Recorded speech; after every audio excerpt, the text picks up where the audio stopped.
할렐루야, 감사합니다. 뜨거운 태양이 장렬하는 하루 가운데 우리의 믿음도 뜨겁게 불타오르는 하루가 되기를 소망합니다. 오늘은 속죄사역의 예표라는 제목으로 은혜 나누도록 하겠습니다. 생명 양식은 히브리서 10장 1절입니다.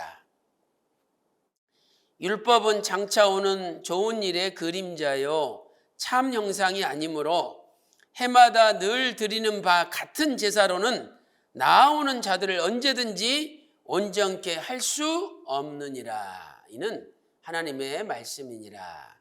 아멘. 하나님께서는 거룩하시죠. 또 의로우십니다. 그리고 죄를 용납하지 않으시는 분이시죠.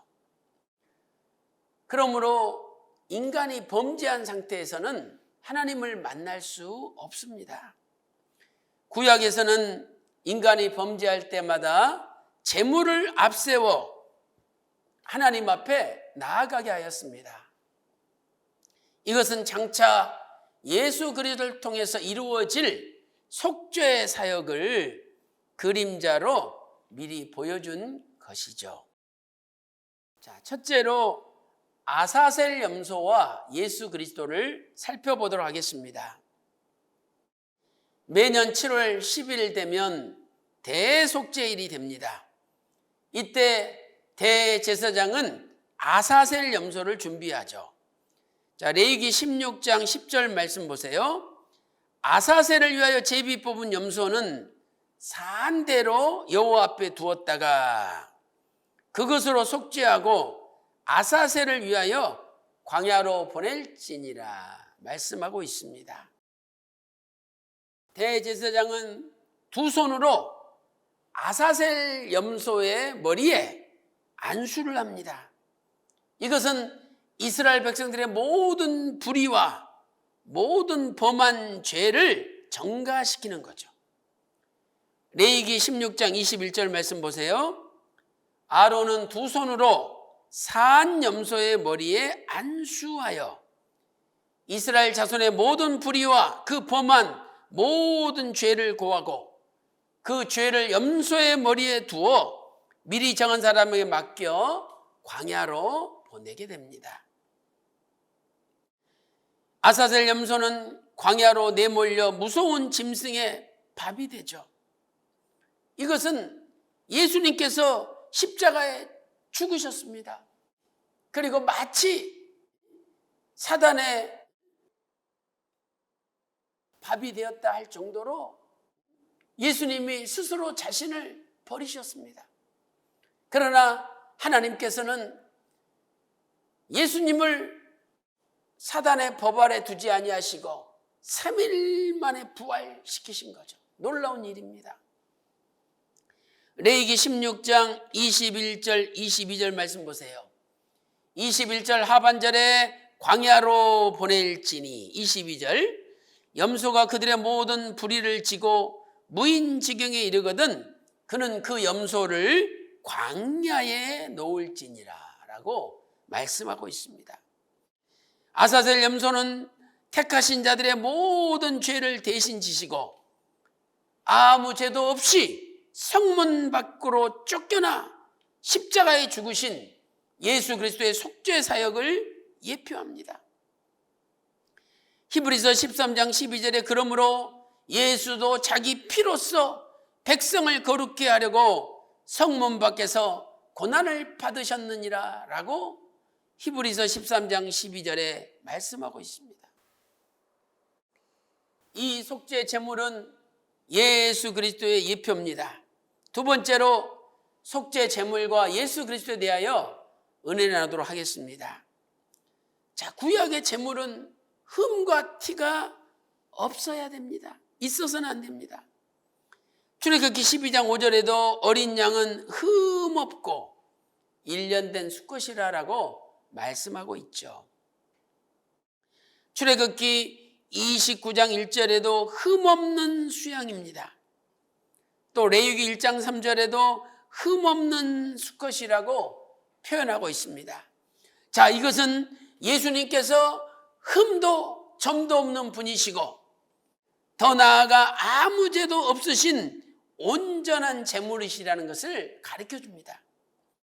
베드로전서 1장 19절에 오직 흠없고 점없는 어린 양 같은 그리스도의 보배로운 피라고 말씀하고 있습니다. 첫째로 예수님은 죄가 없으신 분이죠. 아니, 죄가 있는 인간이 어떻게 죄가 있는 인간을 구원합니까? 그래서 죄가 없는 예수님이 오신 거예요.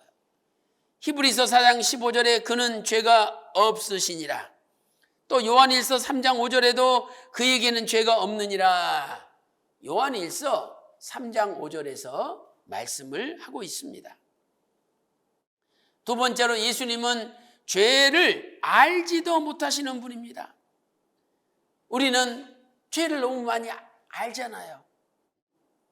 이것도 죄다, 저것도 죄다 알지만 그것을 자기도 모르게 행할 때가 얼마나 많이 있습니까?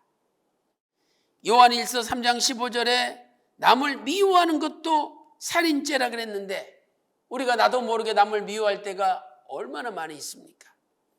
고린도후서 5장 21절에는 죄를 알지도 못하시는 자가 예수님이십니다.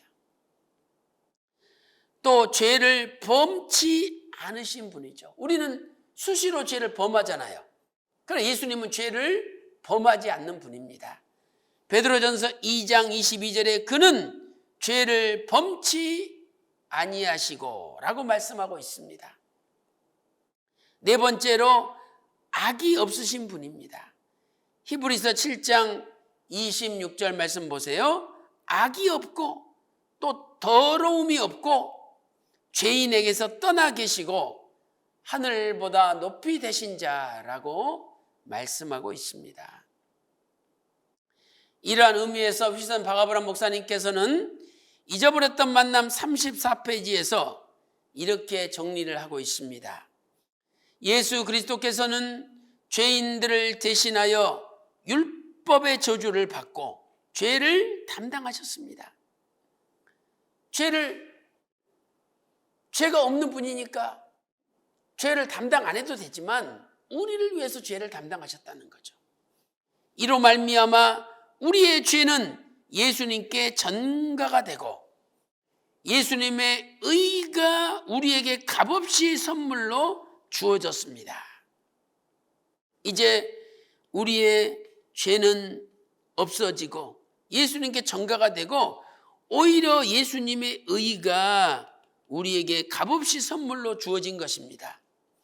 따라서 죄와 사망 아래 신음하며 얽매여 있던 인생들에게 마침내 진정한 자유가 회복이 되고 영생이 선물로 주어졌습니다.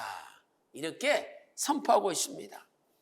오늘 또 예수님의 십자가 피로 저와 여러분이 진정한 자유인이 되고 또 영원한 생명을 선물로 받았다는 것을 믿고 하나님 앞에 진심으로 감사드리시기를 주님의 이름으로 축원합니다. 기도 올리겠습니다. 하나님 아버지, 예수님은 죄가 없는 분이요 죄를 알지도 못하시는 분이요 죄를 범치 않으시는 분이요 악이 없는 분이십니다. 그런데 우리의 죄를 대신하여 담당하시고 우리에게 의를 선물로 주시니 감사드립니다. 또한 우리에게 영생을 선물로 주시니 감사드립니다. 하나님 아버지, 이 엄청난 은혜에 감사감격하여 오늘 또 예수 그리스도 은혜에 보답하는 믿음의 삶을 살게 하여 주시옵소서. 모든 것을 감사드리옵고 존귀하신 우리 주 예수 그리스도 이름으로 간절히 기도 올리옵나이다. 아멘.